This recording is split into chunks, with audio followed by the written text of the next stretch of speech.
Alright. I'm not gonna use a mic this time because I don't know. I might regret this video. I might say something stupid. Hopefully that's not gonna be the case. I will say when COVID started, there were some news about people being extremely racist and extremely violent towards Asians, Asian Americans, uh, Asian British people, like just Asians all over the world. Everybody was there were so many stories of people just calling out Asians for creating COVID or some bullshit like that.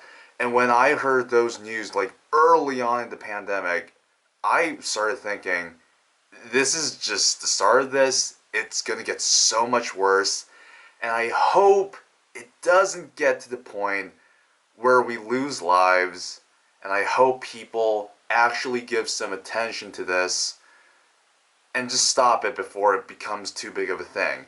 And unfortunately, because the pandemic and economic reasons, and also I feel like the George Floyd incident, there were so many things happening during the last year that violence towards Asian people just was not in anybody's radar. And it's kind of sad that it just had to come to this point where 8 people, I believe among them 6 Asian women, had to die. Like, this had to happen for people to finally be like, oh, I guess we have to talk about this now. Uh, See, here's the thing. I have students. I teach English and math to students. I tutor them. And once in a while, if it comes up, if something related comes up, I will tell them about, like, my whole trip in the United States that I had for 11 weeks. I'll tell them about what happened. And then they'll ask me questions about it. And they'll always ask me 2 questions first off. Like, these 2 questions are the first thing they ask me. One, did someone try to shoot me? Two, was someone racist towards me? And the reason these kids ask these questions is because they know. Like, it's common knowledge over here that people don't people overseas don't like Asian people.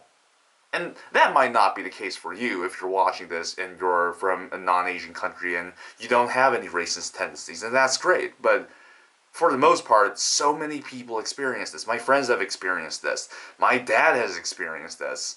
It's it's a very common thing to feel. So when I see these violent incidents happening, it just makes me feel really well. It also makes me feel very confused because I'm a bit disassociated with these incidents because I live in South Korea, which is an extremely homogenous country. Everywhere I go, it's mostly just Korean people. So I'm not like I can't even fully relate to these incidents that are happening overseas, these shootings that are clearly racially charged. But I have friends who used to live in South Korea, and I have been friends with them since middle school, and they moved to the States or to other countries for, quote unquote, better opportunities. And I'm not sure if this is too much to ask, but I don't want them to die. I just want them to live, get a normal job, and just stay that way. I just don't want them to die for the most stupidest reasons. And there's when these things happen, we want to blame something. Is it because of the really fucked up American gun laws? Yeah, that's definitely part of it. Is it because Asian Americans are not that much represented in the media, so we don't really have a full idea of who they are to a lot of people who aren't Asian, and because of that, they don't even feel like they're part of the community, and because of that, there's even a history of them not being well protected from the law. Is it also because of that? Yeah, probably. Is it also because the portrayal of Asian women in most Western pop culture has been extremely sexual, extremely just like they're always like violently dominated? Um, Obviously, this started from the Second World War, amplified by the Korean War. much more amplified by the Vietnam War, and it's just been nonstop. Is it also because of that? It's everything. It's been wrong for such a long time, and it's so weird how we're not even fucking correcting any of this. Like, I saw this. There's a clip of Lucy Liu hosting SNL, and her monologue, the whole joke of the monologue was that she was doing like stereotypical Asian women stuff to the cast members. She was giving them massages. She was fucking dragging a carriage. And apparently Lucy Liu was totally fine with this, but obviously she was, because who's she to say no at that point in like history? Like, of course she couldn't say no to that. She probably didn't feel like she was able to. So like now we're saying like, oh, this is a problem. Like, I don't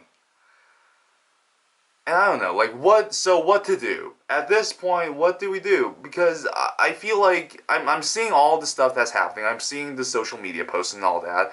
And I'll be honest, I'm a bit skeptical. I'm not sure if this is going to solve anything in the short term, because here's the thing, when George Floyd died, there was a totally reasonable reaction from the public. Everybody was angry, and that was like, I agree, that should have all happened, but like when George Floyd died, the amount of tension there was in the news and in social media, in pop culture, in politics, it was tangible. Like, people were pissed and people were nervous, and rightfully so. I'm not seeing that right now. Like, people are sad and people are angry, but not on the level that when George Floyd died and all that Black Lives Matter stuff was happening like 8 months ago. It's not on that level. People are still just resuming their normal lives. People don't really seem to care that much. And when George Floyd died, obviously the main thing that people were talking about was police reform, which, quite frankly, in America has not happened yet, and I don't see it happening anytime soon. And because of that, I'm not sure if obviously people are just not gonna stop being racist to Asians just because this happened. So that's obviously the cynical way of looking at it. So what do we do now? Are we just gonna like watch Parasite read the Joy Luck Club and listen to Mitski and be like, well, that's a job well done? Are we just gonna fucking post fucking are we just gonna share a post about where to donate and just stuff about how it's not okay to be racist because of 1, 2, 3, 4, and 5, all reasons that you already probably knew? No. Well, to end this on a positive note, obviously none of this is going to change overnight. This is not going to be the amount of time it's going to take for, white supremacy, racism, and all of that to just disappear. It's obviously a long-term game. And I hope that people understand that, and I hope that people really work on that, because it's, in the end, it's all about keeping people in check, not erasing the history of racism, but acknowledging it, and just making sure that it's gonna happen less in the future, because eventually it might disappear, or it's just gonna be such a minuscule amount that it's not gonna be a problem. And obviously donate to not only the associations and the charities that benefit Asian Americans and Americans all over the world, and not Americans all over the world, Asians all over the world, but also donate to the families whose mothers and sisters have been killed, because I can't fucking imagine losing a family member to some fucking gun-toting, insecure little bitch. I hope I said nothing offensive or something that I would regret here. Or maybe I'll regret this video entirely. I don't know. Just had some feelings. Again, I just don't want my friends to die. I think that's about it.